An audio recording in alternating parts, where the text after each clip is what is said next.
Indonesia mampu menempatkan beberapa wakilnya dalam kategori lead di kejuaraan dunia panjat tebing 2022 seri Jakarta. Dari kategori putra, Indonesia mampu menempatkan 4 atlet, sementara di nomor putri, 2 atlet timnas melaju ke semifinal. Dan juga Indonesia sukses menempatkan 4 wakilnya di babak semifinal kategori lead putra dalam ajang kejuaraan dunia panjat tebing 2022 yang berlangsung di lot 16-17 SCBD Jakarta. Kita saksikan Kathy Atkins dari total 10 atlet yang dikirim, 4 atlet yaitu Raffianto Ramadan, Raffiani Ramadan, Musawir, dan Muhammad Rizky Syahrafli mampu menembus peringkat 26 teratas tebel. Dari sektor putri ya kali ini. Catatan terbaik wakil Indonesia diraih oleh Raffianto dengan menorehkan skor 33 di rute 1 dan 29 plus di rute 2 yang membawanya menempati urutan ke-14 tabel kualifikasi. Raffiandi bertengger di peringkat 15 dengan raihan skor 30 plus di rute 1 dan 30 di rute 2. Sementara itu Musawir dan Rizky menyusul di posisi 23 dan 25 tabel kualifikasi lead putra. Musawir mencatatkan skor 28 di rute 1 dan 27 di rute 2, sementara Rizky meraih 29 di rute 1 dan 24 di rute 2. Nomor putra Di kategori lead putri, Indonesia mampu menempatkan 2 wakil. Dari total 10 atlet yang dikirim, hanya Fujianti Widya dan Sukma Lintang Syahyani yang tembus ke posisi 26 teratas tabel kualifikasi. 2 putra kali ini beratlet. Catatan terbaik wakil tanah air diraih oleh Fujianti. Ia mampu menorehkan skor 32 plus di rute 1 dan 20 plus di rute 2 yang membuatnya menempati peringkat ke-23. Sementara Sukma bertengger di peringkat 25 dengan torehan 27 di rute 1 dan 21 di rute kedua. Seluruh wakil yang tembus ke babak semifinal akan kembali melanjutkan perjuangannya pada hari Senin yang dijadwalkan berlangsung mulai pukul 9 pagi waktu Indonesia Barat. Dari Jakarta, Tim Liputan iNews melaporkan.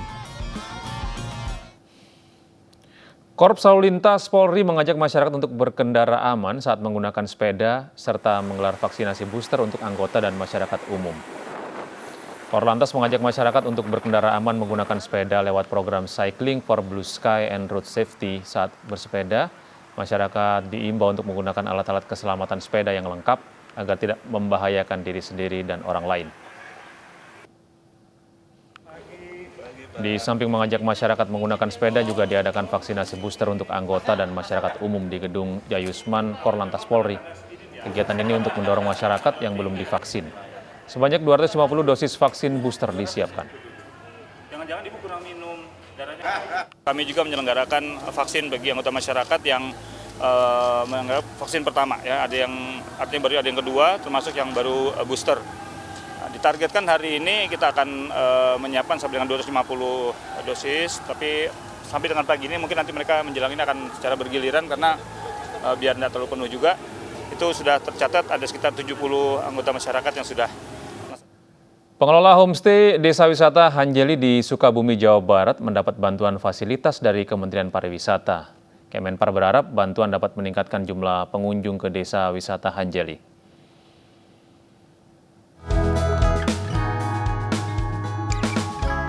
Saat mengunjungi Desa Wisata Hanjeli, Menparekraf RI Sandiaga Uno menerima keluh kesah dari pengelola homestay. Keluhan tersebut langsung ditanggapi oleh Sandi. Sandi bergerak cepat memberikan bantuan seperti kasur hingga lemari dan sejumlah fasilitas homestay lainnya. Bantuan tersebut diharapkan dapat meningkatkan kualitas homestay sehingga pengunjung Desa Wisata Hanjeli juga meningkat. Kita lengkapi fasilitas sesuai dengan permintaan tanpa ribet, tanpa mumet, nggak usah kayak proposal, langsung datang kasur-kasur dan perlengkapan tidur. Homestay ini dijual 250.000 per malam dengan tambahan breakfast. Ini akan meningkatkan kesejahteraan masyarakat.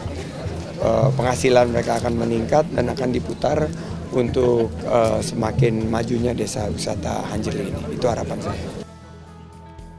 Sandiaga menambahkan pemerintah akan selalu mendampingi para pegiat desa wisata apabila memiliki kendala kebutuhan sarana dan prasarana.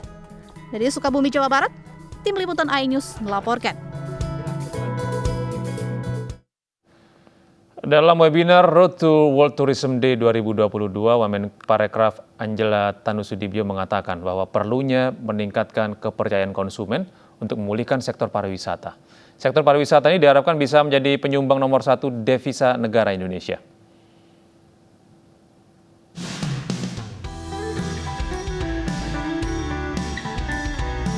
Kebijakan yang berpihak pada sektor pariwisata dan kolaborasi seluruh stakeholder menjadi faktor utama bagi pemulihan pariwisata yang bisa membawa harapan bagi jutaan orang di dunia.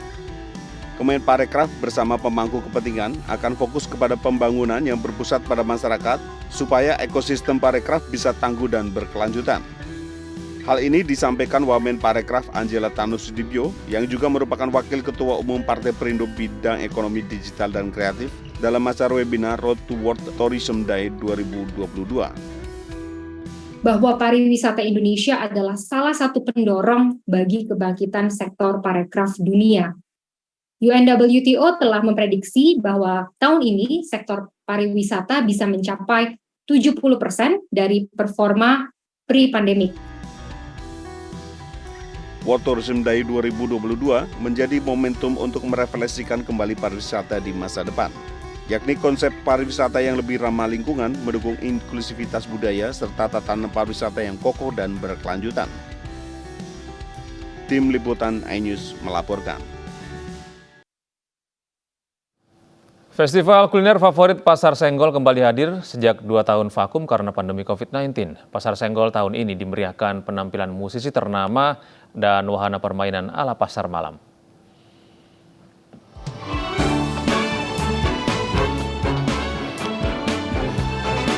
Pasca pandemi COVID-19, Sumarekon Mall Bekasi kembali menghadirkan event kuliner tahunan Pasar Senggol yang ke-7 kalinya dengan mengusung tema Paseng is Back. Event ini diselenggarakan di area parkir barat The Downtown Wall, Sumarekon Mall Bekasi, Kota Bekasi, Jawa Barat. Pasar Senggol buka setiap hari selama 31 hari ke depan, mulai dari tanggal 23 September hingga 23 Oktober. Pasar Senggol hadir dengan berbagai menu kuliner, penampilan musisi ternama, hingga wahana permainan pasar malam. Oke, jadi tahun ini kita ada 81 tenan, itu terdiri dari 48 butenan, kemudian 5 food truck, dan juga ada 20 tenan gerobakan. Dan makanannya itu biasanya memang makanan-makanan kekinian sih yang sudah dikurasi sama tim kuliner kita. Itu ada beberapa kayak olahan dari seafood, olahan sapi, kemudian juga ada makanan-makanan kekinian yang biasa seliweran lah di Instagram kayak gitu. Event Pasar Senggol yang sempat vakum ini disambut baik pengunjung.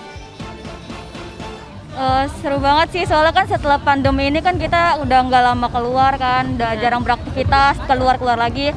Jadi setelah pandemi ini selesai, ini seru banget sih, soalnya bisa kumpul-kumpul bareng temen, ya, main bareng. Banyak jajanan-jajanan juga, jadi jajan-jajan lagi bareng-bareng. Jadi banyak hangout lagi. Ya. Selain pesta kuliner, para pengunjung juga bisa menikmati hiburan live music dari musisi ternama Indonesia, di antaranya Hi-Fi serta Tiara Tel. Di sini pengunjung juga bisa mengikuti Paseng is Back Reels dan TikTok Video Challenge dengan berbagai hadiah menarik serta voucher belanja. Dari Bekasi, Jawa Barat, Irfan Hardiansyah, iNews melaporkan. Ya pemirsa, energi terbarukan kini semakin banyak digunakan di tanah air, termasuk di bidang pertanian. Pembangkit listrik tenaga surya atau PLTS terbukti berhasil meningkatkan hasil pertanian warga desa Kalijaran, Cilacap.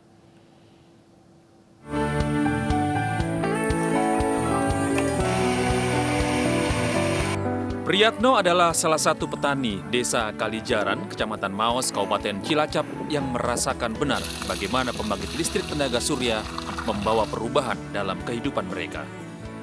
Sebelum alat pembangkit listrik tenaga surya digunakan, Priyatno dan kakaknya memeriksa terlebih dahulu alat pembangkit listrik tenaga surya ini. Mulai dari isi tandon air hingga peralatan lainnya seperti saklar dan jaringan paralon untuk saluran pengairan. Dirasa sudah beres, saklar listrik dinyalakan dan kran pun diputar. Air pun lancar mengaliri sawah-sawah di lahan tada hujan ini. Hampir 1 tahun terakhir, petani di desa Kalijaran, Kecamatan Maos menikmati sistem irigasi menggunakan pembangkit listrik tenaga surya sumbangan Pertamina Foundation.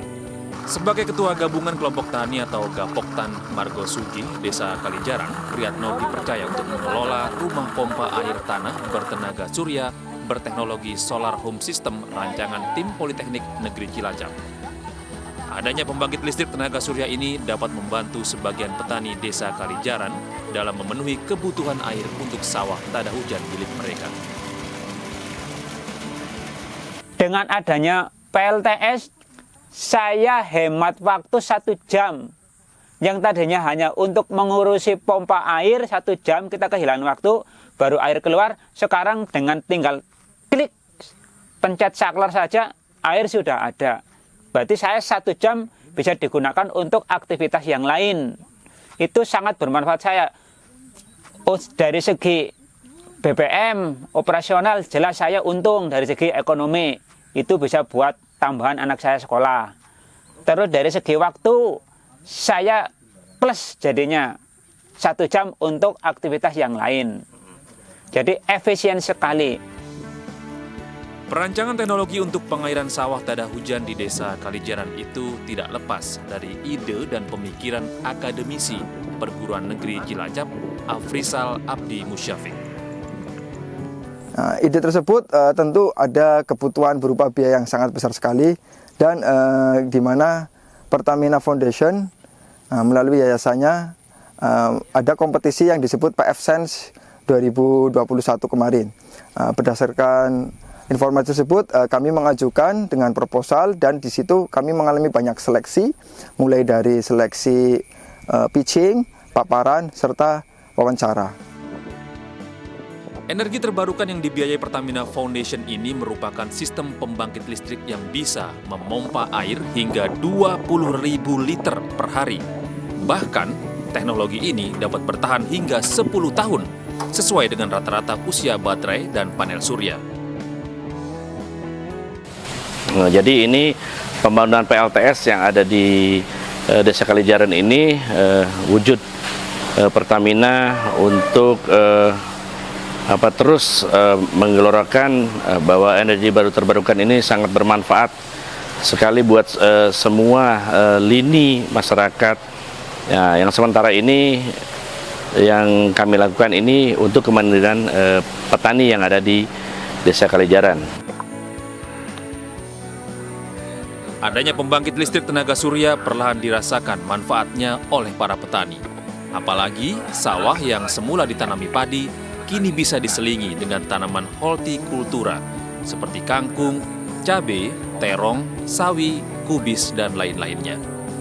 Dengan adanya perbaikan hasil pertanian, warga berharap pembangkit listrik tenaga surya ini bisa terus dikembangkan oleh Pertamina agar perekonomian desa Kalijaran terus meningkat dan derajat kehidupan keluarga petani lebih baik di masa depan.